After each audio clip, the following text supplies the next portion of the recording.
क्यासी computer ल्याबमा तपाईँहरूलाई स्वागत छ। आजको टपिक मैले राखेको छु पिएसआर, प्रब्लम स्टेप्स रेकर्डर। यसको बारेमा तपाईँहरूलाई म सम्झाउने छु कि जस्तो हाम्रो कम्प्युटर कुनै प्रब्लम भयो भने र कुनै पनि काम गर्छौँ भने हामीले त्यो प्रत्येक स्टेपलाई के गर्नु पर्यो, रेकर्ड गर्नु पर्यो भने त्यसको लागि म तपाईँलाई पिएसआर को युज गरेर देखाउने छु कि यो कसरी काम गर्छ।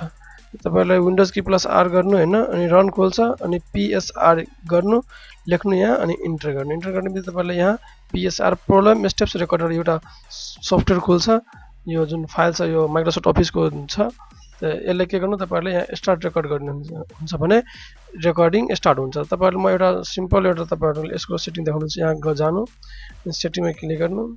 सेटिङमा क्लिक गर्ने बित्तिकै तपाईँहरूले यहाँ हेर्नु कि कहाँ ब्राउज गर्नुहुन्छ फाइललाई, त्यसको लोकेसन पहिला चुज गर्न चाहनु भएको छ भने गर्नु, अनि यहाँ छ नि इनेबल स्क्रिन रेकर्ड यस गर्नु, अनि यहाँ कतिवटा तपाईँहरूलाई कतिवटा इमेजसम्म तपाईँले स्टोर गर्न सक्नुहुन्छ एउटा क्लिकमा। त यो एउटा क्लिकमा हेर्नु मतलब एकचोटि तपाईँले स्टोर गर्नुहुन्छ भने 25टासम्म इमेज मलाई रेकर्ड गर्न सक्छु भने त यो त्यसको लागि यो काउन्ट छ। अनि तपाईँहरूले यहाँ कतिवटा गरेर राख्नुहुन्छ त्यसको लागि राख्नु, अनि ओके गर्नु। ओके गर्ने बित्तिकै तपाईँलाई म देखाउने छु कसरी काम गर्छ। स्टार्ट रेकर्ड गर्ने बित्तिकै तपाईँहरूले एडमिनिस्ट्रेटरको अथेन्टिकेसन माग्छ, अनि ओके गरिदिनु। अनि त्यसपछि तपाईँले के हुन्छ, अब रेकर्ड सुरु गर्नु।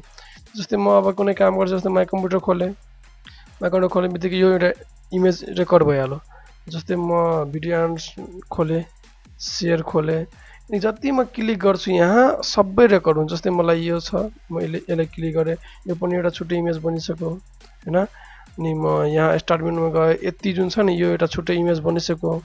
कम्प्युटरको प्रत्येक स्टेपलाई यसले के गर्छ, एउटा छुट्टै छुट्टै इमेज बनाएर तपाईँहरूले राखिदिन्छ। अनि तपाईँहरूले कसैलाई सेन्ड गर्नु पर्यो भने यति तरिकाले तपाईँहरूले यसलाई सेन्ड गर्न सक्नुहुन्छ यो फाइललाई, र तपाईँहरूको प्रब्लम सोल्भ हुनेछ।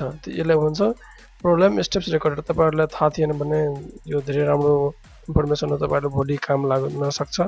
त्यसको लागि यति तरिकाले तपाईँहरूले यहाँ रेकर्ड गर्नुभयो होइन। त्यो रेकर्ड गर्ने बित्तिकै तपाईँहरूले म देखाउने छु कि स्टप गर्नु। स्टप गर्ने बित्तिकै तपाईँहरूले अब तपाईँहरूले लोकेसन देखाउनेछ कुन ठाउँमा तपाईँले लोकेसन राख्नुहुन्छ। जस्तै यहाँ स्क्रिन डेस्कटपमा क्लिक गर्छु, अनि फाइलको नाम राख्छु म आफ्नो नाम। जस्तै म यहाँ राखेँ, अनि फाइलको नाम राख्ने बित्तिकै के गरेँ, मैले सेभ गरेँ। के हुन्छ यो जी फाइलमा, यहाँ हेर्नु जी फाइलमा सेभ हुन्छ। त्यो सेभ गरिदिनु, अनि यो फाइल यहाँ आउँछ हेर्नु, यो आयो। यहाँ आउने बित्तिकै तपाईँले डबल क्लिक गर्न सक्नुहुन्छ फाइलको माथि, अनि यसलाई डबल क्लिक यहाँ, अनि यो जुन छ फाइल त्यो यसलाई क्लिक गर्नु, डबल क्लिक गर्नु। एचटीएमएल फाइल डकुमेन्टमा छ अहिले। अनि तपाईँले प्रत्येक यहाँ स्टेप रेकर्ड भइरहेको छ हेर्नु। प्रत्येक यहाँ जति छ प्रब्लम स्टेप्समा यो जति छ डेट एन्ड टाइम यहाँ लेखिरहेछ, कति बजे गरेको होइन, डबल क्लिक गरेको के गरेको यहाँ लेखिरहेछ। अनि यहाँ अर्को कम्प्युटर अर्को खोलो, यहाँ अर्को फाइल खोलो, यहाँ अर्को फाइल खोलेर प्रत्येक स्टेपलाई यसले के गर्छ, रेकर्ड गरेर तपाईँले राखिदिन्छ। तपाईँले कतिवटा इमेजमा क्याप्चर राख्नु भएको छ। यति तरिकाले तपाईँहरूले यसको युज गर्न सक्नुहुन्छ।